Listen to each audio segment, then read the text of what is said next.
Estamos estudiando el Evangelio de Lucas y precisamente para hoy vamos a terminar el capítulo 7.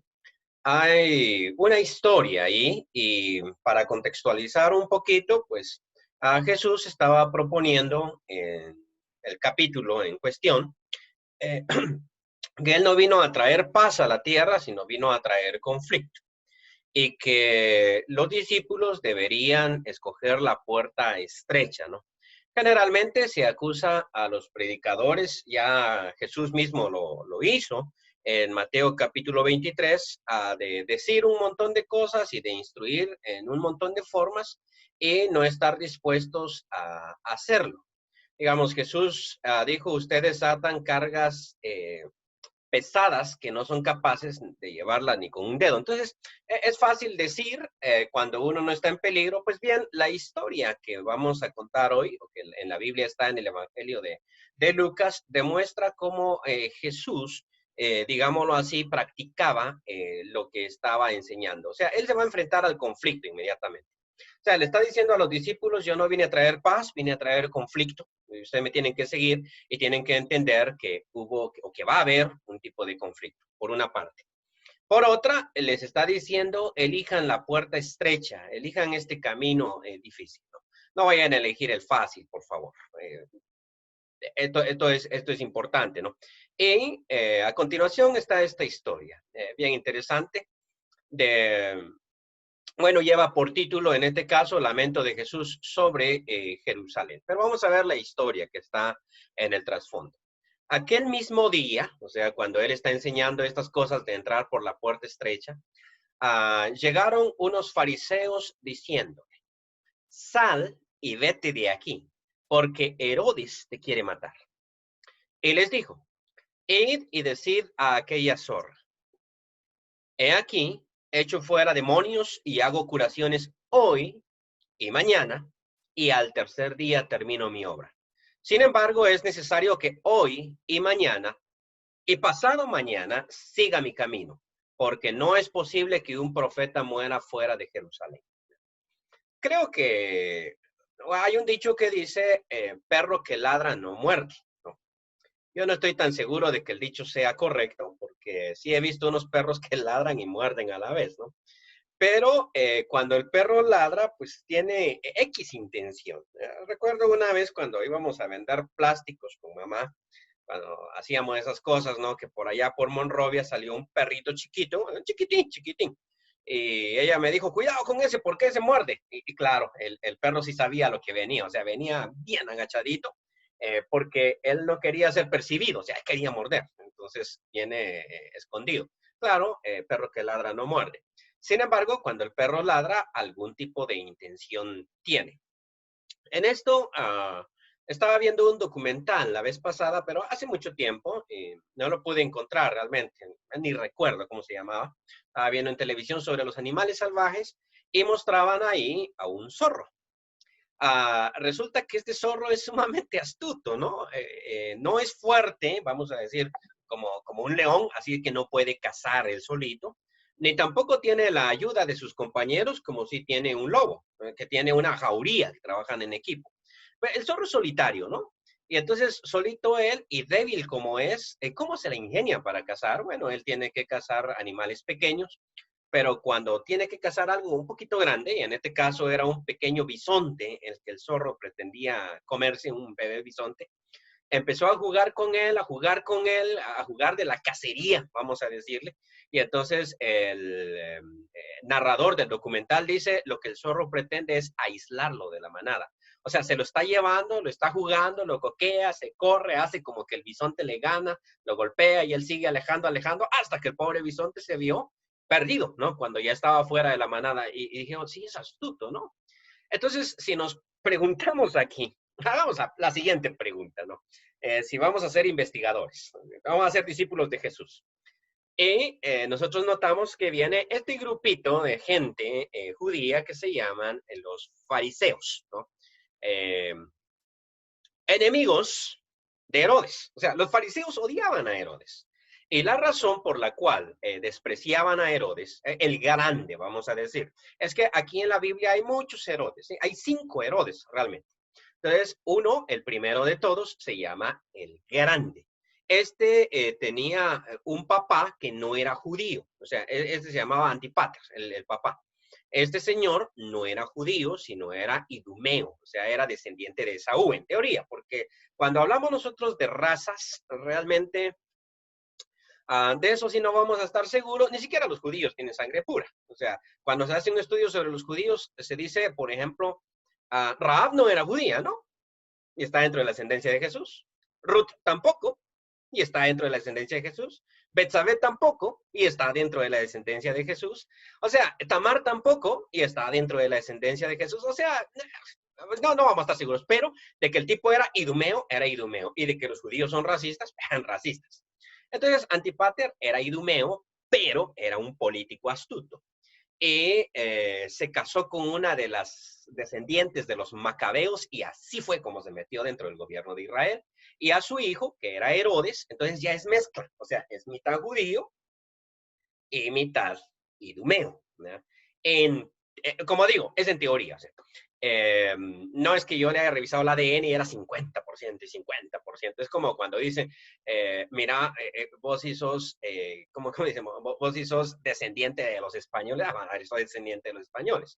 Le decía yo a un profesor, no, yo no soy descendiente de los españoles, soy muy chaparro para ser español. Y me dice, los gallegos son chaparros, pero también son bien tontos. O sea, todos los chistes de gallegos. Prefiero ser chapín, ¿verdad? Prefiero ser maya que construir esas pirámides, así con sus piececitos chiquitos. La cuestión es que, entonces, la gente no quería a Herodes el Grande. Y Herodes tuvo 3 hijos. Bueno, realmente tuvo muchos hijos, pero Herodes los mandó matar. O sea, esta idea de que Herodes mandó matar a Jesús en Belén, porque los historiadores la discuten, y dicen, ¿dónde han encontrado los esqueletos de los niños que mató Herodes? Para que nosotros sepamos que eso es cierto. Bueno, ¿cuánto tiempo va a tardar los huesos de un niño? Es una pregunta. Y Herodes sí era un tipo malo. O sea, cuando él pensaba que sus hijos iban a destronarlo, los mataba. Así que cuando él murió, solamente quedaron sus 3 hijos más pequeños. Herodes, que estamos ahorita hablando, era hijo de Herodes el Grande. Había otro que se llamaba Felipe, que era el antiguo marido de Herodías, la mujer de este otro, y Arquelao, que solo gobernó un poquito y lo destronaron los romanos. Pero el caso es que aquí está Herodes, que los fariseos en sí no quieren, o sea, lo odian. Y por eso Herodes tenía que crear su propia secta que se llamaba la secta de los herodianos. O sea, políticamente hablando, son los que defienden a Herodes ante las acusaciones de los fariseos. Pero llama la atención en el pasaje que son los fariseos los que llegan, atención a esto, no son los herodianos, son los fariseos los que llegan y traen un mensaje de Herodes. Qué interesante, ¿no? Esta es una pregunta que yo me haría. ¿Cómo saben estos tipos que Herodes quieren matarlo? O sea, aquel mismo día llegaron unos fariseos diciéndole, sal y vete de aquí porque Herodes te quiere matar. Eso es sospechoso, ¿no? Los fariseos, que son enemigos de Herodes, me traen un mensaje de Herodes. Jesús no los acusó de mentirosos, no le dijo que mentirosos son ustedes, si Herodes tan bueno que es, ¿no? Nunca dijo semejante cosa, o sea, aceptó Jesús. Sí, Herodes me quiere matar. Entonces, eso significa que Herodes, esto es como lo que estamos estudiando los miércoles aquí en la iglesia, sobre David, ¿no? De Saúl, ¿cómo es que Saúl le dice a sus siervos, díganle a David que estoy dispuesto a que sea mi yerno? Y aquellos le van a hablar y David dice, ¿quién soy yo? No, Saúl ya había organizado el plan, solo quiero siempre pucios de filisteos. Y decía Saúl, para que lo maten los filisteos, ¿no? Y David le trajo 200. Entonces Herodes pretende otra cosa. Si Herodes quiere matar a Jesús, pues nada le cuesta ir con sus soldados y atraparlo, ¿sí? Pero si manda mensajeros, pues ¿por qué será? Esa es la pregunta. ¿Por qué será?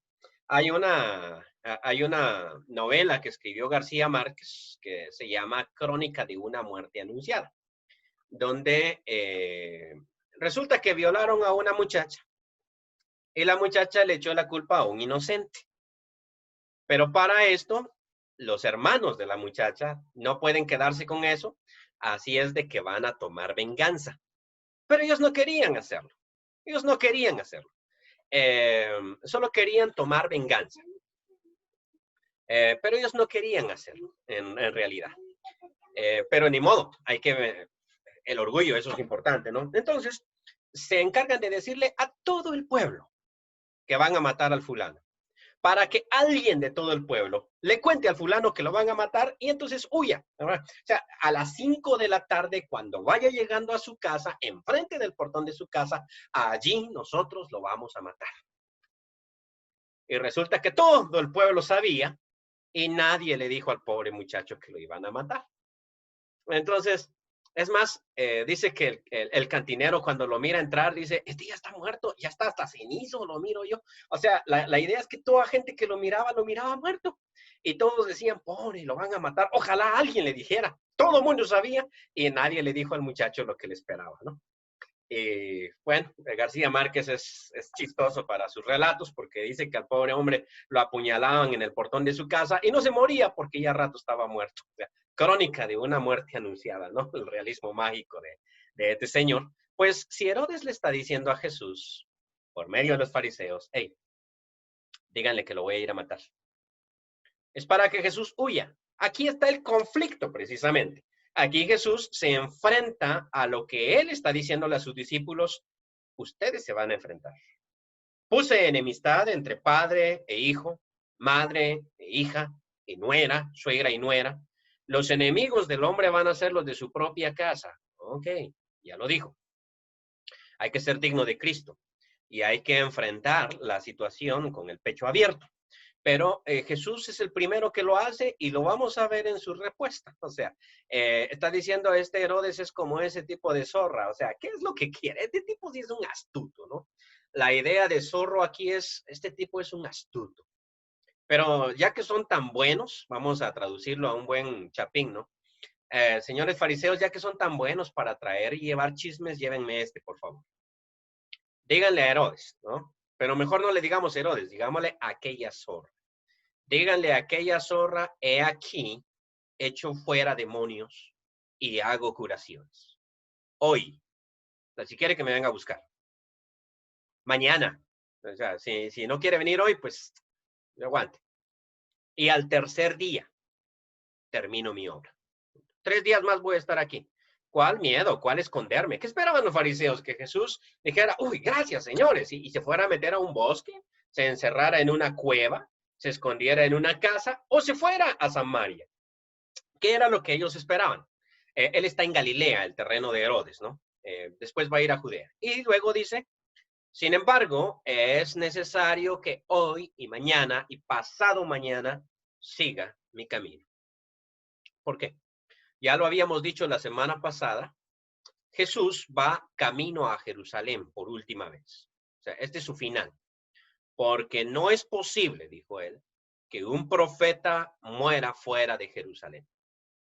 Posiblemente esa última frase sea un dicho muy común entre los judíos de aquella época. Es especulación, no lo sabemos, pero parece ser un dicho.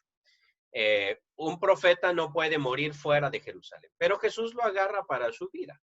Y él dice, mira, yo voy a morir en Jerusalén, así es de que Herodes no me puede hacer absolutamente nada. Le dijo a los discípulos también, no temáis a los que matan el cuerpo, pero al alma no pueden hacer nada. Temed más bien al que puede destruir el alma y el cuerpo en el infierno. A ese sí teman. Pero en este caso él diría, voy a morir crucificado en Jerusalén, Herodes no me va a poder hacer nada. Y luego sí vamos a hacer honor al título, ¿no? Hace el lamento sobre Jerusalén. Jerusalén, Jerusalén, que matas a los profetas y apedreas a los que te son enviados. O sea, qué triste eso, ¿no? ¿Por qué? Porque él dijo, un profeta no puede morir fuera de Jerusalén. Y luego cuando habla de Jerusalén, aquella ciudad tan deseada, ¿no? ¿Cuántos no quisieran ir a pasear un rato a Jerusalén, ver las antiguas murallas? A mí me encantaría, pero Jesús le dice, Jerusalén, Jerusalén. Qué triste, ¿no? Matas a los profetas y apedreas a los que te son enviados. ¿Cuántas veces quise juntar a tus hijos como la gallina a sus polluelos debajo de sus alas y no quisiste? ¿Cuántas veces quise juntar a tus hijos como la gallina a sus polluelos debajo de sus alas y no quisiste? Texto interesante, interesante en este sentido. Jerusalén, de acuerdo al Evangelio o Jesús, de acuerdo al Evangelio de Lucas, solo antes de esto fue una vez a Jerusalén. Ya dijimos que los 3 años que se narran del ministerio de Jesús son tomados de Juan, que Juan relata 3 idas de Jesús a Jerusalén, pero Lucas solo relata 2, o 3, digámoslo así, si tomamos en cuenta cuando Jesús está recién nacido y van a ofrecer en el templo por él las 2 palominos, cuando tiene 12 años y se queda en la casa, en el templo, ¿no? Que se queda perdido, sería su segunda vez, y de viejo solo esta. Entonces, ¿a qué se refiere él cuando dice cuántas veces quise juntar ¿cómo es el texto? Permítame, se me fue la inspiración y la memoria en este ratito, pero le dice, ¿cuántas veces quise juntar a tus hijos, como la gallina a sus polluelos debajo de sus alas, y no quisiste? O sea, no está hablando de la ciudad, está hablando de la gente, y no quisiste. Okay. Creo que Jesús se está refiriendo a todas las veces que Dios lidió con este pueblo en el Antiguo Testamento. De hecho, el mismo Moisés le dice al pueblo en Deuteronomio, Dios no los eligió a ustedes por ser el mejor pueblo, porque de hecho eran el más pequeño y el más insignificante de todos los pueblos. ¿Por qué os eligió Dios entonces? Porque os amó. Pues sencillo, por eso los eligió. Y porque quiso guardar el juramento hecho a sus padres. Y la verdad es que yo no sé si otro pueblo hubiese sido más dócil, porque la historia solo se escribe una vez. Muchas veces me he preguntado yo, si no hubiese venido para Honduras, si me hubiese quedado en Guatemala, si hubiese estudiado en la universidad, hubiese buscado un empleo, ¿cómo sería mi vida? Bueno, eso es un mundo paralelo que jamás descubriré. Nunca. Cada vez que uno opta por algo, pues, la historia continúa y uno no sabe si me hubiese quedado en Estados Unidos, qué ofertas tenía, cómo sería mi vida ahorita. ¿Ya me habría enfermado el coronavirus? Una buena pregunta, ¿no? ¿Ya me hubiese dado? ¿Okay? ¿Cuál sería mi vida? Pero nunca. Y cuando uno toma algo, pues no sabemos si los griegos hubieran sido más dóciles, si Dios hubiera tratado con los chinos, qué sé yo, eso hubiera sido chino, como sea. Dios en realidad con este pueblo trató y trató y trató. Uno a veces cree que leyendo la Biblia, este pueblo siempre fue bueno porque mira la historia bíblica, pero uno no se fija que la Biblia cuenta la historia de la minoría, no la historia de la mayoría. Tantos reyes hubo en Israel y los buenos se pueden contar con los dedos de una mano. O sea, los buenos se llaman David, que tuvo sus cosas, ¿no? Josías y Ezequías. Pare de contar. Eso es todo. Y bueno, y los demás, esos son tremendos. Unos más que otros, obviamente. Si uno mira a Asa, pues no era tan malo. Josafat, pues no era tan malo. Pero después había unos perversos que, híjole, la lista es increíble de los reyes que eran malos en Israel y en Judá. Había muchos más falsos profetas que profetas verdaderos. Los profetas verdaderos eran escasos, realmente. Elías en su momento dijo que ya solo él había quedado, aunque él estaba equivocado en ese punto, pero Israel era difícil. Y Jesús creo que se refería a todo esto, y esto es importante porque en este sentido Jesús se identifica con Jehová en el Antiguo Testamento. O sea, ¿cómo es posible que Jesús diga cuántas veces quise juntar a tus hijos como la gallina junta a sus polluelos, Jerusalén, Jerusalén? ¿Cuántas veces quise yo hacer esto? Si es que él no se identifica plenamente con Jehová en el Antiguo Testamento. O sea, se identifica con él. Por eso es que dice eso. Y a continuación aparece un versículo sumamente interesante. He aquí, vuestra casa os es dejada desierta. ¿Predicción a la caída de Jerusalén? Yo pienso que no, pero ya veremos. Y os digo que no me veréis hasta que llegue el tiempo en que digáis, y lo puse en rojo, bendito el que viene en el nombre del Señor, o en nombre del Señor, literal. Es que este texto número 35 ha despertado una de intrigas y de situaciones hacia futuro, como que Jesús literalmente entrará con un pollino en un futuro hacia Jerusalén. Y quise traerles a ustedes precisamente, a condición de esto, una de las puertas más famosas de Jerusalén, la Puerta Dorada. A Jerusalén, como sabemos nosotros, está amurallada, a diferencia de nuestras ciudades, que ya no tienen muro, pero las ciudades antiguas tienen muro, porque de esa manera se protegían del asedio de los enemigos, sabemos. Las ciudades dejaron de tener muro alrededor por un inventito que creó el hombre. El mismo hombre crea inventos, ¿no? El cañón. Una vez que el hombre creó el cañón, ¿para qué ponerle muros a la ciudad? Los muros más imponentes de todos los tiempos, de todas las ciudades, eran los muros de Constantinopla, y los turcos con un cañonazo se los volaron.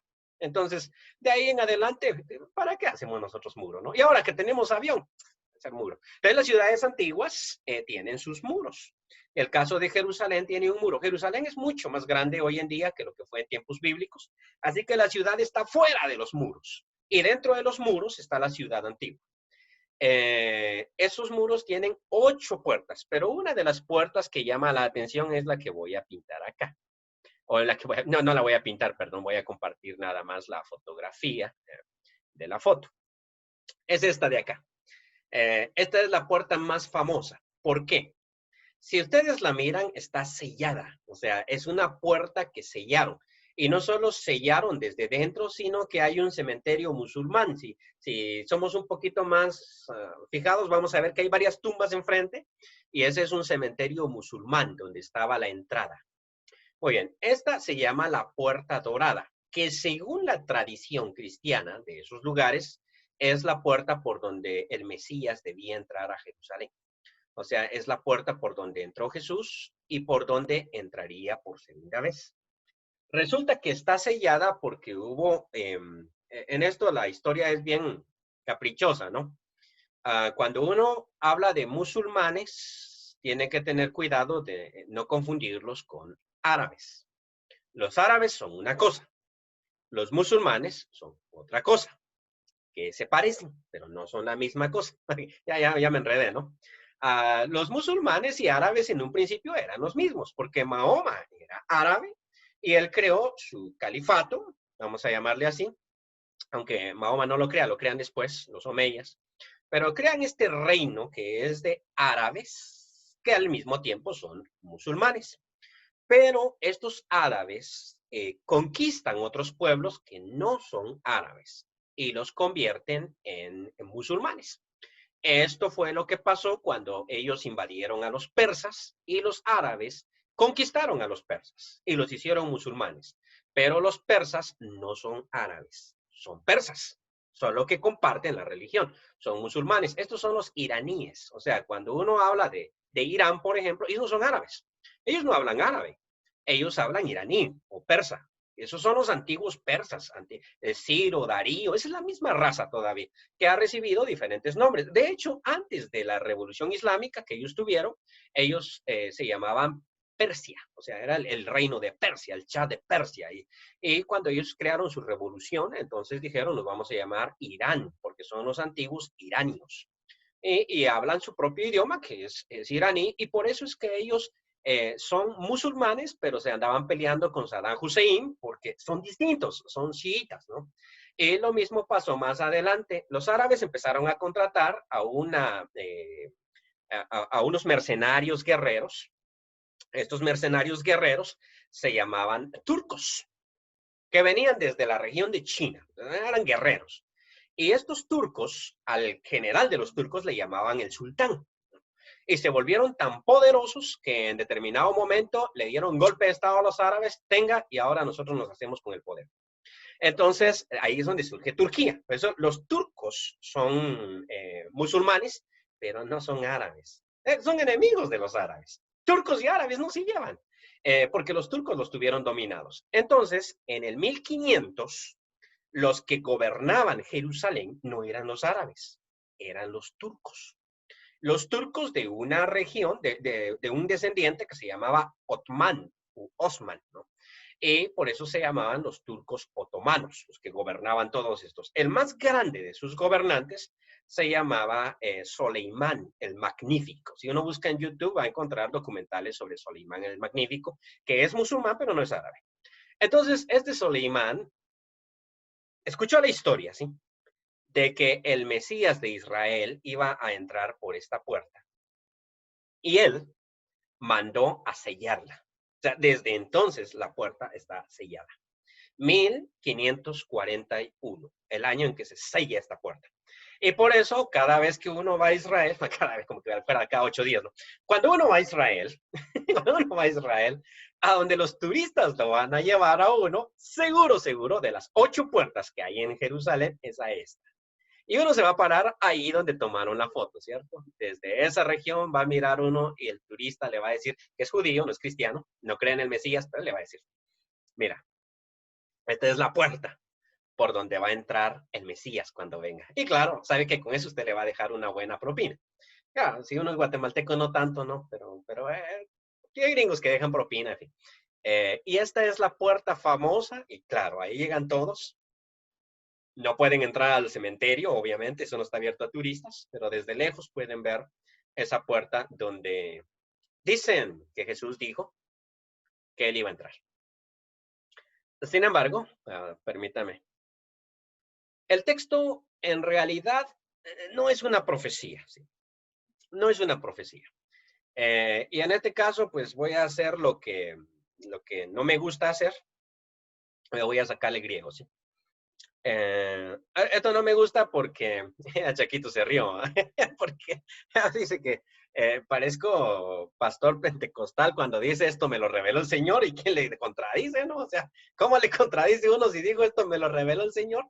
Va a decir que van a tener que creer en mí o estudiar griego, una de dos. Okay.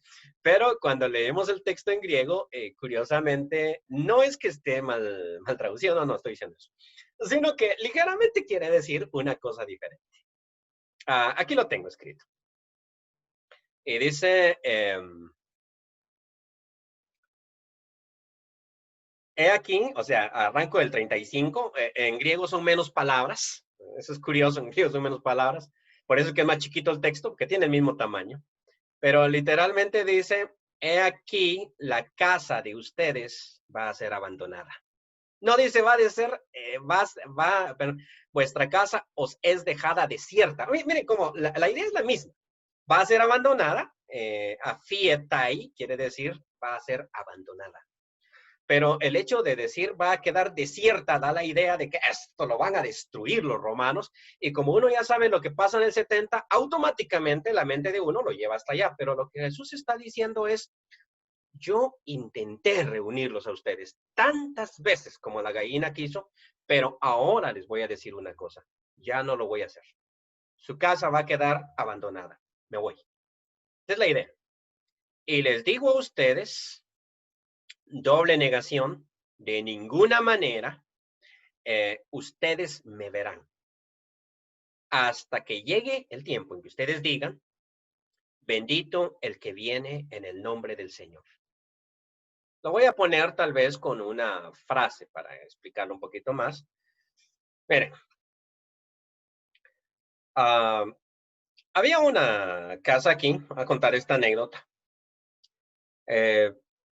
Pues de cuando en cuando yo visitaba ciertas familias aquí en Tegucigalpa, ¿no? Uno que es estudiante de Baxter, cuando es estudiante de Baxter, no sé por qué agarra esa costumbre de andar visitando a los hermanos aquí cerca. O sea, como que llego un jueves en la noche a platicar con la familia y me dan Coca-Cola y estoy ahí platicando. No sé por qué uno toma esa costumbre, ¿no?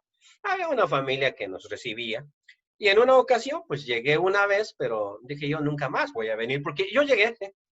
Y entonces, cuando llegué, pues me hicieron pasar, pero luego me preguntaron cuál es su mandado, o sea, qué se le antoja, ¿no? Y entonces, como no tenía ningún mandado, digo yo, no, yo aquí a pasear nada más y a la que ahora me zafo, ¿no? Y entonces, siéntese, me dijo, me senté en el sillón. Y todo el mundo se fue y me dejaron solito en la sala. O sea, todo el mundo estaba perdió solito en la sala y claro, me daba pena levantarme e irme porque estaba solito. Entonces yo esperaba que alguien saliera para decir, bueno, yo ya me voy, no me voy a alargar, pues. Y entonces el caso es que me quedé como 15 minutos en la sala y de repente sale el don y me sale a la sala y me dice, ¿todavía está usted aquí? Sí, sí, le digo, o sea, sí, sí, todavía estoy aquí, pero ya me voy, de hecho ya me voy, de hecho ya me iba, ¿no? Y entonces, bueno, me dijo, y me abrió la puerta, el portón de la calle y me fui. Y claro, eso me pasa por andar visitando gente, esto me pasa por andar visitando sin que me inviten. Pero me dije a mí mismo, ni loco vuelvo a venir, hasta que me inviten. O sea, esta sería como la idea. No regreso hasta que me inviten.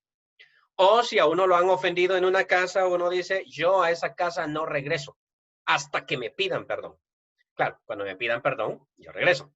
Pero con esto yo no estoy profetizando que es que me van a pedir perdón, sino estoy poniendo la condición para que, eh, para regresar. Precisamente, esto es lo que quiero mostrar en el texto griego. Esto es lo que quiero mostrar. Eh, esta pequeña expresión aquí, como lo tengo en presentación, no se logra ver, no sé si mi mouse se presenta, pero esta frase, eso es lo que implica, que Jesús está diciendo, y ustedes ya no me verán otra vez hasta que me digan, bendito el que viene en el nombre del Señor. Esa es la condición para que yo vaya. O sea, esta es la idea. O sea, hasta que ustedes lleguen a decir eso, entonces yo regreso. Y no es como una idea de esto tiene que suceder necesariamente, sino como Jesús diciendo, si esto no pasa, entonces yo no regreso. Si esto pasa, yo regreso. Dicho de otra manera, vuelvo hasta que ustedes digan, bendito el que viene en el nombre del Señor. O sea, hasta que ustedes me acepten como tal. Pero en este momentito Jesús está dirigiendo hacia Jerusalén, ¿no? Es la idea, él está encaminándose hacia Jerusalén. Y precisamente en Jerusalén le van a dar esta recibida y le van a decir, bendito el que viene en el nombre del Señor. Y un par de días después lo van a estar crucificando, por interesante que parezca. Jerusalén, Jerusalén, dice, ¿cuántas veces quise juntarte? Pero no quisiste, no quisiste. Y lamentablemente eso, a veces uno suena muy antisemita, pero lamentablemente eso se puede decir casi de cualquier pueblo, casi de cualquier pueblo. La iglesia siempre es minoría. La iglesia verdadera, por ejemplo, en El Salvador, esta es una crítica que se hace a la iglesia evangélica. En El Salvador, actualmente más del 50% de la población es evangélica. Hace 50 años, la gran mayoría, 80% de la población, era católica. Hoy en día, 50%, más del 50% de la población del Salvador es evangélica. Y sin embargo, los niveles de corrupción son superiores. Este es el problema, ¿sí? O sea, en Guatemala cada día hay más evangélico, ¿sí? Y cada día hay más corrupción. Entonces, la pregunta es si realmente estamos siendo mejores o no. Lo que las personas no saben es que una cosa es decirse evangélico y otra cosa es ser evangélico. Una cosa es decirse cristiano y otra cosa es ser verdaderamente cristiano. Y en ese sentido, la iglesia siempre ha sido la mayoría y Dios siempre ha querido que entre la mayoría. Digo, la iglesia ha sido minoría y Dios siempre ha querido que entre la mayoría. Siempre ha querido. Si ustedes le preguntaban a un judío en aquel tiempo, ¿usted es un sirviente de Yahvé? Probablemente el 99% de ellos iban a decir, claro, claro que sí. Nosotros servimos al Señor, ¿no? Pero Jesús dice, ¿cuántas veces quise juntar a tus hijos como junta la gallina a sus polluelos y nunca quisiste entrar? O sea, una cosa es la que pensamos de nosotros y otra cosa es la que verdaderamente somos. Por curioso que parezca, esto se puede decir prácticamente de todos los pueblos y Jesús dice, ya no voy a regresar. No me verán más, van a quedar abandonados hasta que ustedes lleguen a decir, bendito el que viene en el nombre del Señor. Que el Señor nos bendiga en esta noche. No sé si hay alguna pregunta.